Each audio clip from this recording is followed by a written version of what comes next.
Amici del Portale del Verde, buongiorno, ben ritrovati. Oggi andremo a girare un tutorial utilissimo per tutti coloro che amano le orchidee. Andremo a chiedere al maestro Giancarlo Pozzi 5 cose da fare, soprattutto con un bel tutorial per prendersi cura di un'orchidea. Adesso andiamo dal maestro e vediamo cosa ci consiglia. Bene Giancarlo, allora da dove iniziamo? La prima cosa da fare. Allora, quando ci sono delle foglie vecchie da togliere, è normale che la Phalaenopsis fa le nuove foglie sopra e perde le vecchie sotto, che prima ingialliscono, poi seccano e si staccano. Se lasciate fare la natura, pian piano la foglia si secca e poi si stacca da sola. Se volete toglierla prima, se la togliete così diventa difficile. Dovete fare così, dovete aprire in mezzo, lungo la nervatura centrale, e allora si stacca facilmente, così, vedete? Bisogna Guardate. aprirle in mezzo, allora Sì. facciamo rivedere. Lungo la nervatura centrale, così, se aprite in mezzo così, allora si staccherà facilmente senza fatica. Quindi si apre in mezzo e si apre in toglie la mezzo e foglia. si E toglie. questa è la prima cosa. Poi, Come si taglia lo stelo sfiorito? Questo è uno stelo sfiorito, sono due steli sfioriti. Si può tagliare o non tagliare, in natura non c'è nessuno che taglia i rami sfioriti. Poi adesso c'è degli studi sulla, si chiama neurobiologia vegetale, sulla sensibilità delle piante, ed è dimostrato che le piante sono sensibili. Per cui c'è la signora che dice che lei non li taglia più i rami, perché dice che quando li taglia gli sembra che la pianta dica ai.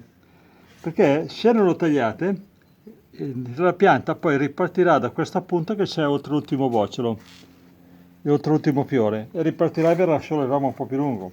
Se volete tagliarlo, lo tagliate più o meno a questa altezza.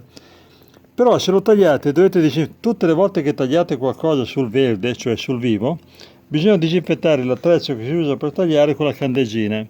La candeggina spappola DNA, più della fiamma, più dell'alcol, più di qualsiasi altra cosa.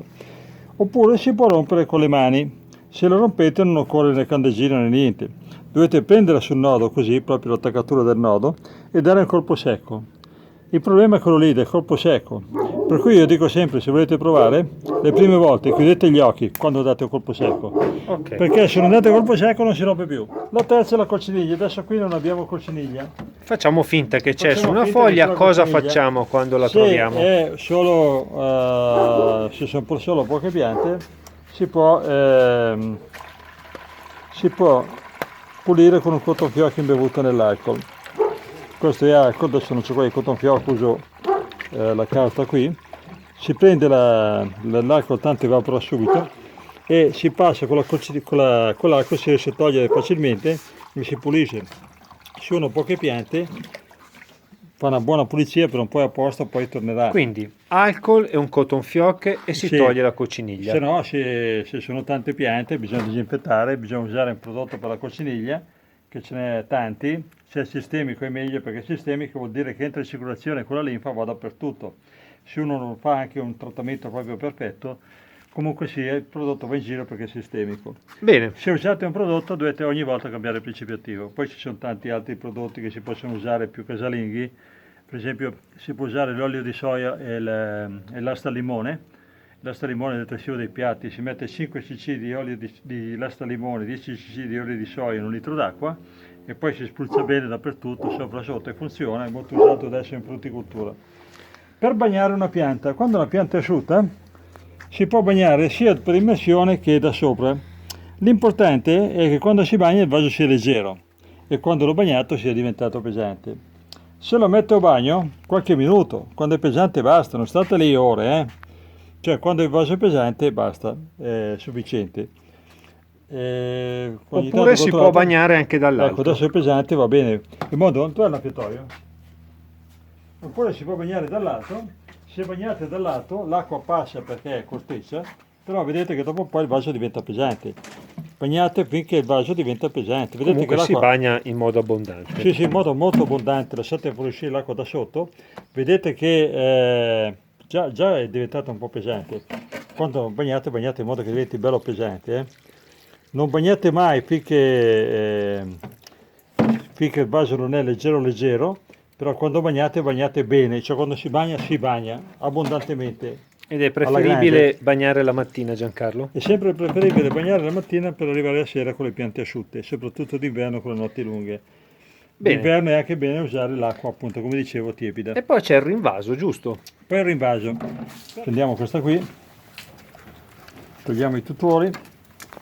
Allora, partiamo adesso. Allora, vai.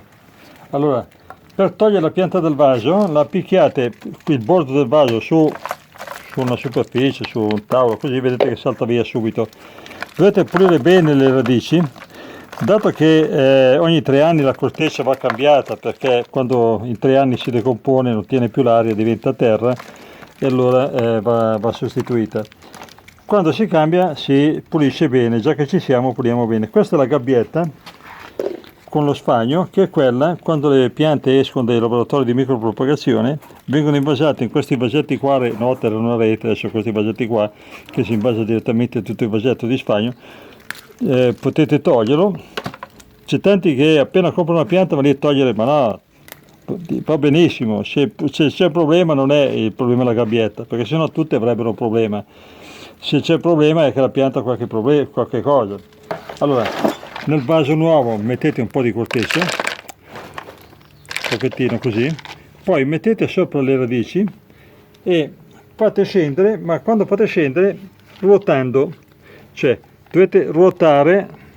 Un'altra cosa, non bisognerebbe invasare subito, bisogna lasciarla lì all'aria un giorno, anche 2, in modo che si asciuga bene. Dopodiché Facciamo finta che l'abbiamo fatto, si fa ruotare, non spingendo giù, ma spingendo giù nello stesso tempo, ruotando e nello stesso tempo aggiungendo corteccia, in modo da cercare di chiudere, di riempire tutti i buchi, no? Schiacciando sempre verso l'esterno, mai verso il centro della pianta, cioè si schiaccia sempre verso il bordo del vaso, e finché arriviamo a cercare di coprire, di riempire tutti i buchi possibili. Qualche cosa resterà sempre, ma comunque cercate di riempire così. Il bark anche in questo caso andrebbe usato bagnato, non così, adesso l'abbiamo fatto così tanto per far vedere. Ecco. Una cosa importante, se uno deve invasare diverse piante, la cosa migliore da fare è distendere dei giornali. Qua toglie la pianta sul giornale, quando finito di invasare tira su tutti i residui quel giornale e lo butta via. Il grande Lecouf, Marcel Lecouf, diceva sempre che tra una pianta e l'altra dovresti anche lavarti le mani con acqua e sapone, per evitare di portare in giro contagi. Bene, ringraziamo Giancarlo Pozzi per questa lezione. Abbiamo visto 5 azioni da fare proprio per prenderci cura della nostra orchidea. Come sempre vi invitiamo a mettere un bel pollice all'insù ed iscrivervi al nostro canale. Ciao, alla prossima!